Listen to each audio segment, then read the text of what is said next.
Bem-vindo ao podcast Estrangeiros e Peregrinos. A mensagem de hoje será apresentada por Dennis Allen. Com uma única palavra, Jesus declarou que sua missão foi cumprida. Este é o tema da mensagem de hoje. No final da mensagem, eu vou dar a resposta à pergunta 553 e uma nova pergunta para testar seu conhecimento das Escrituras. Nós vamos agora continuar com nossa série de mensagens sobre as últimas palavras de Jesus na cruz. Já estamos quase ao fim dessa série de mensagens. Temos visto as várias coisas que Jesus falou na cruz. 7 palavras ou expressões dele. Pai, perdoa-lhes, porque não sabem o que fazem. Em verdade te digo que hoje estarás comigo no paraíso. Mulher, eis aí teu filho. Eis aí tua mãe. Deus meu, por que me desamparaste? Tenho sede. Está consumado. Pai, nas tuas mãos entrego o meu espírito. Hoje vamos pensar sobre esta palavra de Jesus, está consumado. João capítulo 19, versículo 30, o texto diz, quando Jesus tomou o vinagre, disse, está consumado, e inclinando a cabeça, entregou o espírito. No relato de João, são as últimas palavras de Jesus. Vamos ver semana que vem, se Deus permitir, mais uma expressão encontrada em outro texto. Mas a palavra usada aqui, no grego é uma palavra só. Em português, para nós, está consumado em 2 palavras, mas vem da palavra tetelestai, no grego. E vamos pensar um pouquinho sobre a maneira que eles usavam esta palavra naquela época. Significados dessa palavra são basicamente 3. Era a palavra usada quando uma conta foi paga. Por exemplo, até hoje tem esse costume de algumas lojas permitir que você compre ao longo do mês e vai uma vez para acertar. E quando você acerta, pega um carimbo e carimba o papel dizendo pago. Eles usavam exatamente a mesma ideia com esta palavra tetelestai, para carimbar que uma conta fosse paga. Podemos pensar em como Jesus pagou o que foi necessário no sacrifício que ele fez na cruz. Em Colossenses capítulo 2, versículos 13 e 14, o apóstolo Paulo comenta sobre esse papel de Jesus, cumprindo sua missão.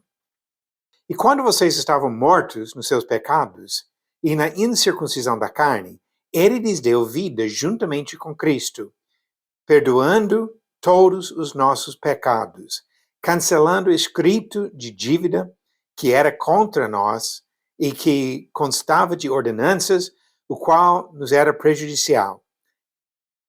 Removeu-o inteiramente, cravando-o na cruz. Cancelou, pagou a dívida. E assim Jesus cumpriu esse aspecto da sua missão na cruz. Outro sentido em que usavam essa palavra tetelestai foi quando uma sentença foi executada, por exemplo, na condenação de algum preso, que os soldados eram dados a responsabilidade de executar a sentença e quando cumpriram esta missão, declaravam que tinham feito exatamente o que foi ordenado. Podemos ver um exemplo do ensinamento sobre Jesus e como ele pagou a dívida e cumpriu a sentença em 1 Pedro capítulo 2, versículos 21 e 24. Porque para isto mesmo vocês foram chamados, pois também Cristo sofreu no lugar de vocês, deixando exemplo para que vocês sigam os seus passos. E no versículo 24, carregando ele mesmo em seu corpo, sobre o madeiro, os nossos pecados, para que nós, mortos para os pecados, vivamos para a justiça. Pelas feridas dele, vocês foram sarados. Então, a sentença foi executada não em nós, que merecemos a morte, mas em Jesus, que assumiu esse papel e se sacrificou no nosso lugar. E a terceira maneira que usavam esta palavra foi uma declaração de vitória. E nesse caso, no final de uma batalha, um general poderia olhar para o campo de batalha e perceber que os inimigos foram todos vencidos e quem ficava em pé foram apenas os soldados dele. E assim, com um grito vitória, tetelestai, vitória, está vencida a batalha. Voltando agora para Colossenses capítulo 2, podemos ver exatamente esse sentido de triunfo na palavra sobre Jesus. Capítulo 2, versículo 15 diz: E despojando os principados e as potestades, publicamente os expôs ao desprezo, triunfando sobre eles na cruz. Tetelestai, vitória, triunfo. Jesus venceu sobre todos os inimigos na vitória na cruz. É uma expressão que mostra realmente como Jesus, de fato, cumpriu a sua missão. Agora vamos pensar um pouquinho mais sobre esta expressão e como que Jesus, em vários sentidos, cumpriu a missão que foi dada para ele. Primeiro, na morte na cruz, Jesus cumpriu as profecias do Antigo Testamento. Ele mesmo explicou isso depois da sua ressurreição em Lucas capítulo 24. Vamos ver aqui, de Lucas 24, versículo 44 ao 48, explicação sobre a importância do sacrifício de Jesus. A seguir, Jesus lhes disse: São estas as palavras que eu lhes falei, estando ainda com vocês. Era necessário que se cumprisse tudo o que está escrito a respeito de mim na lei de Moisés, nos profetas e nos salmos. Então lhes abriu o entendimento para compreenderem essas escrituras e disse-lhes: Assim está escrito que o Cristo tinha de sofrer, ressuscitar dentre os mortos no terceiro dia, e que em seu nome se pregasse arrependimento para remissão de pecados a todas as nações, começando em Jerusalém. Vocês são testemunhas destas coisas. Então Jesus cumpriu as profecias do Antigo Testamento, se sacrificando para pagar o preço do nosso pecado. Ele também teve vitória total no sentido que ele cumpriu a lei, não somente as profecias, mas cumprindo a lei e trazendo para nós o que a lei não dava, condições de reconciliação verdadeira com Deus. Paulo comentou sobre isso em várias das suas epístolas. Vamos ver em Romanos, capítulo 3, o que ele disse do versículo 24 ao 26. Sendo justificados gratuitamente por sua graça, mediante a redenção que há em Cristo Jesus, a quem Deus apresentou como propiciação no seu sangue, mediante a fé. Deus fez isso para manifestar a sua justiça, por ter ele, na sua tolerância, deixado impunes os pecados anteriormente cometidos, tendo em vista a manifestação da sua justiça no tempo presente, a fim de que o próprio Deus seja justo e o justificador daquele que tem fé em Jesus. Então ele olhou para Jesus e o sacrifício de Jesus para cumprir a sua justiça. Gálatas, capítulo 3, Paulo faz o mesmo contraste, mostrando que a lei do Antigo Testamento não trouxe a salvação, mas apontava para Jesus, em quem nós temos a salvação. Gálatas, capítulo 3, começando no versículo 21. Seria então a lei contrária às promessas de Deus? De modo nenhum. Porque se fosse promulgada uma lei que pudesse dar vida, então a justiça seria de fato procedente da lei. Mas a Escritura encerrou tudo sob o pecado, para que, mediante a fé em Jesus Cristo, a promessa fosse concedida aos que creem. Mas antes que viesse a fé, estávamos sob a tutela da lei e nela encerrados, para essa fé que no futuro haveria de ser revelada. De maneira que a lei se tornou nosso guardião para nos conduzir a Cristo, a fim de que fôssemos justificados pela fé, apontando para Jesus Cristo. Nesse sentido, voltando agora para Romanos, desta vez no capítulo 10, Paulo faz uma outra declaração sobre o que Jesus fez em relação à lei. Romanos capítulo 10, versículo 4 diz: Porque o fim da lei é Cristo, para a justiça de todo aquele que crê. O fim da lei. Cumprimento total do propósito da lei. Algo que a própria lei não conseguia fazer. A lei apontava para a necessidade da salvação e para um Salvador. Mas esse Salvador vem fora da lei.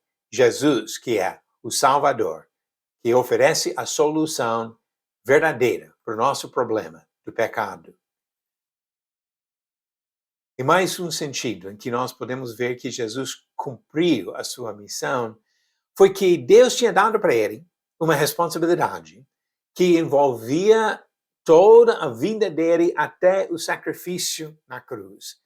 E quando Jesus orou ao Pai na noite antes da sua morte, ele falou justamente sobre isso, de cumprir a missão que foi dada pelo Pai. Vamos ver o que ele disse em João capítulo 17, começando no versículo 1. Depois de dizer essas coisas, Jesus levantou os olhos ao céu e disse: Pai, é chegada a hora. Glorifica o teu Filho, para que o Filho glorifique a ti. Assim como lhe deste autoridade sobre toda a humanidade, a fim de que ele conceda a vida eterna a todos os que lhe deste. E a vida eterna é esta, que conheçam a ti, o único Deus verdadeiro, e a Jesus Cristo a quem enviaste. Eu te glorifiquei na terra, realizando a obra que me deste para fazer. E agora, ó Pai, glorifica-me contigo mesmo com a glória que eu tive junto de ti, antes que houvesse mundo. Então, Jesus cumpriu a missão aqui na terra e assim fala para o Pai que está pronto para voltar para o céu, para assumir novamente a posição junto com o Pai, a posição que Jesus ocupava desde a eternidade, porque ele é Deus e sempre estava junto ao Pai. Está consumado, disse Jesus. Cumpriu as profecias, cumpriu a lei, cumpriu a missão dada pelo Pai. Jesus é o grande vencedor que triunfou sobre todos os inimigos quando se sacrificou na cruz. Quando ouvimos as palavras de Jesus na cruz, temos bons momentos para refletir sobre a importância do sacrifício, o único, eficaz e verdadeiro para apagar os nossos pecados e para restaurar para o pecador a comunhão com seu Criador. Que privilégio que nós temos de conhecer Jesus e a salvação que só Ele pode oferecer para nós. Vamos buscar esse conhecimento do Pai por meio de Jesus. Vamos buscar a comunhão com Deus, possível pela reconciliação do sacrifício de Jesus na cruz. E agora vamos para as perguntas do dia, começando com a pergunta 553, que eu dei ontem. Quando Cornélio mandou chamar Pedro para ensiná-lo sobre Jesus, este apóstolo estava em qual cidade? Alternativas: A, Jerusalém, B, Jope, C, Roma ou D, Cafarnaum. A resposta correta, ele estava em Jope, alternativa B. Conforme diz Atos capítulo 10, versículos 5 e 6, onde Cornélio conta o que o anjo disse para ele. Agora envie mensageiros a Jope e mande chamar Simão, que também é chamado de Pedro. Ele está hospedado com Simão, curtidor, cuja residência está situada à beira-mar. Então Cornélio mandou chamar Pedro de Jope para Cesareia, onde ele pregou o evangelho à família de Cornélio. Agora, nova pergunta, 554. Quem foi a mãe do rei Salomão? Alternativas: A, Ainoã, B, Mical, C, Abigail ou D, Batseba. A resposta certa no final do episódio 555, amanhã, se Deus permitir. Está consumado. Jesus cumpriu a missão dada pelo Pai, abriu acesso ao céu por meio do sacrifício que ele fez na cruz, oferecendo para cada um que aceita pela fé obediente o perdão dos pecados, a reconciliação com Deus e a expectativa da vida eterna na presença do Senhor. Obrigado por nos acompanhar nessa jornada pelas Escrituras.